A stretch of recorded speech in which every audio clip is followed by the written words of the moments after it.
I was born in Washington, D.C. I knew very little about politics. And I learned about politics, I guess, a little bit when I went to Dunbar High School and then went to Howard University. I learned more about politics. And then I went into the Army, which was a segregated army. So I had lived all of my young life never interfacing with a white man or a white woman. Never. Just wasn't enough. We lived in a cocoon, and our parents tried to shield us from the misery that was suffered first by slavery and then by segregation and discrimination. And I always wanted to do something about that. Dr. Adelaide Cromwell, Ed Brooke's cousin, grew up with him in Washington, D.C., and saw from an early age the qualities of leadership that would come to define his career. It's kind of ironic that with both of us, and other people too, we're talking about us, even though we came from Washington, which was a segregated town, we had a security. We'd been taught by brilliant teachers, good teachers in that high school. We had an excellent high school. And we were comfortable with white people. I dare say more comfortable with some of the blacks who were born right here. Because we were comfortable with ourselves, and we had aspirations and hope, and we had background. So that made a happy mix. But I do think the point I would underscore that though this was the North, it was not a positive environment for blacks as far as quality of education or sophistication that a southern place like Washington, D.C. was. And then having that difference, plus the war experience, you had a product who was the product they're able to was. The spark for change that was lit by those early experiences burned even hotter when Edward Brooke was drafted into the U.S. Army and sent to Fort Devens in Massachusetts to join the 366th Infantry. After a 5-year enlistment, Brooke made a decision that would set the course for his future. When I got out of the Army, and there were some painful experiences in the Army, when I got out of the Army, I wanted to go to law school where I could be trained to make a contribution. I didn't know whether I would practice law or do it in some other form of service or organization or what.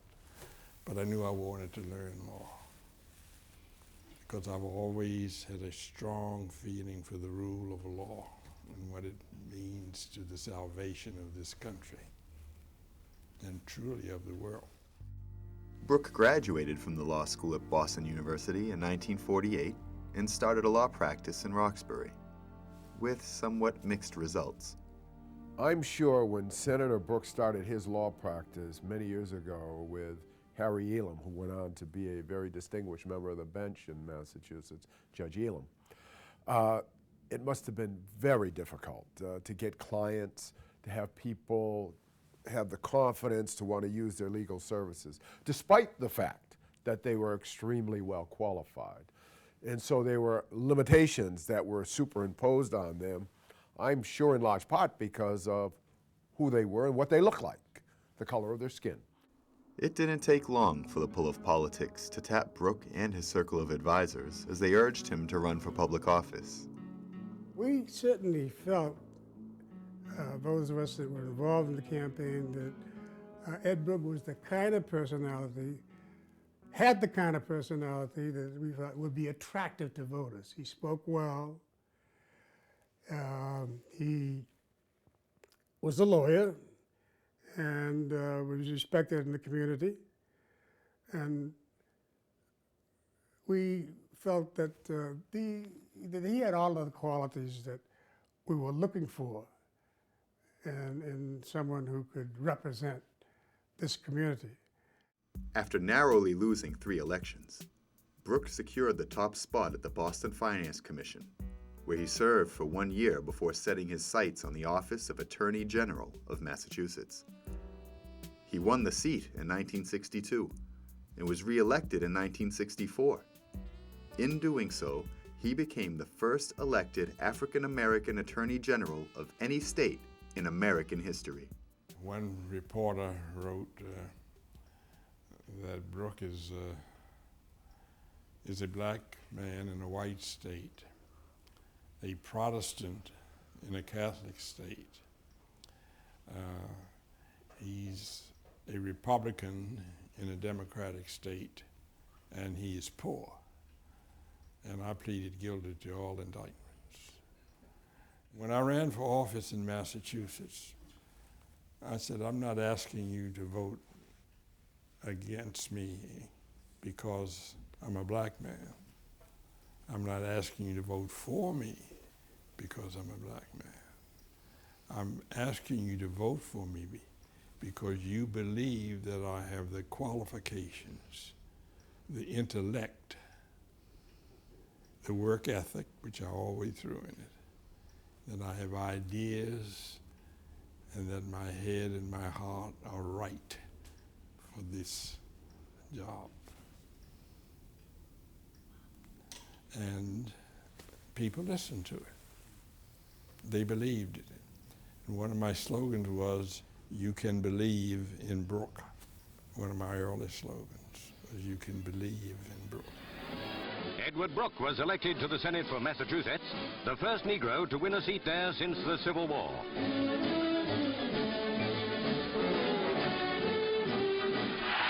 And he won, and it was so, it was like the Obama thing. You know, I mean, we had not had anybody in that kind of an office before. And he won. So, I mean, it was Christmas. It was birthday. It was everything great. Edward Brooke's term in the U.S. Senate was one of great accomplishment.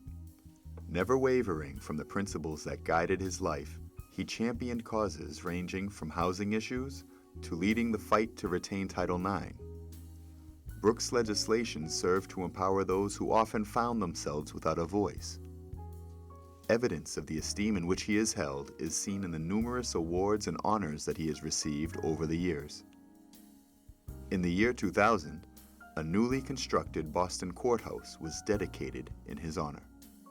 And 2 days after his 90th birthday, Senator Edward Brooke was honored with the Congressional Gold Medal, the highest civilian award bestowed by Congress, in recognition of his outstanding service to the nation.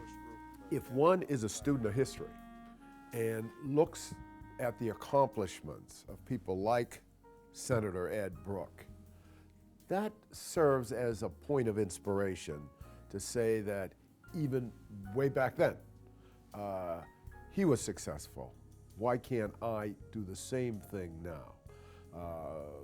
I'm sure that the fact that we have Deval Patrick as the governor of our Commonwealth, Barack Obama as the President of the United States, Rick Ireland as the Chief Justice of our state Supreme Court, their success and achievements come or have come in no small part due to what was accomplished by Senator Ed Brooke. So his reach goes well beyond the time when he served in office. His reach today serves as an inspiration.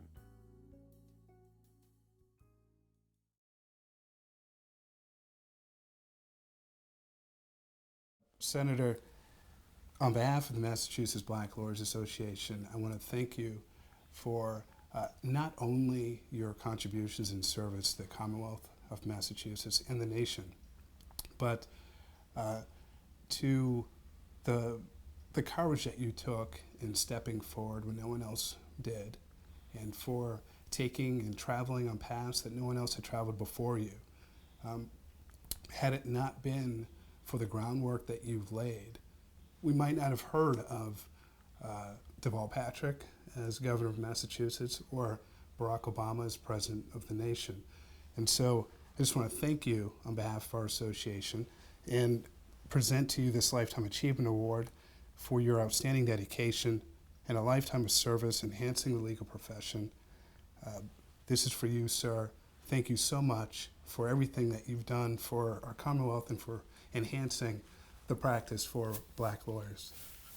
Mr. President, I can't tell you how truly grateful I am to receive this high honor, especially since it comes from my peers. I love the practice of law, and I love the practice of law in Massachusetts, where I spent most of my life and most of my career. I am truly grateful to you for coming to Florida to present this award personally to me, and I want you to know that I shall keep it with fond memories of this visit, but also as fond memories of what you and your officers and members of the Massachusetts Black Lawyers Association have been able to accomplish. I know that this is just the beginning for many of you. You made great progress since I came along. When I finished law school, Boston University School of Law, in 1948, and applied to be in some of the firms that you and others are partners in at this time, fills my heart and really makes me feel that we are making progress. But progress only comes with hard work. And this is a beginning, not an end for you. I hope you will still be able to and continue to attract young black men and women into the practice of law, not just in the big law firms in Massachusetts, but as practitioners, as members of city councils and state legislatures, and national legislative body as well. So thank you again. Please extend my deepest appreciation to your members. I wish I could be there with them in March. Unfortunately, health issues prevent that. But please say hello to the Attorney General. She's one of my favorites. She was a very courageous Attorney General, and I have high regard for that office and who holds that office, and I'm glad she's in that office. But I hope some of our members can become Attorney General and follow Patrick, who has done a magnificent job as Governor of the Commonwealth, and others who've done so many things. I can't name them all. And say hello also to me for Justice Barbara, her daughter, Cara.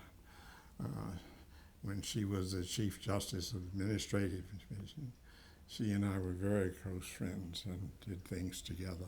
So say hello to her and to many, many others in your audience tonight for being there and for sharing this high honor, which I deeply, deeply appreciate.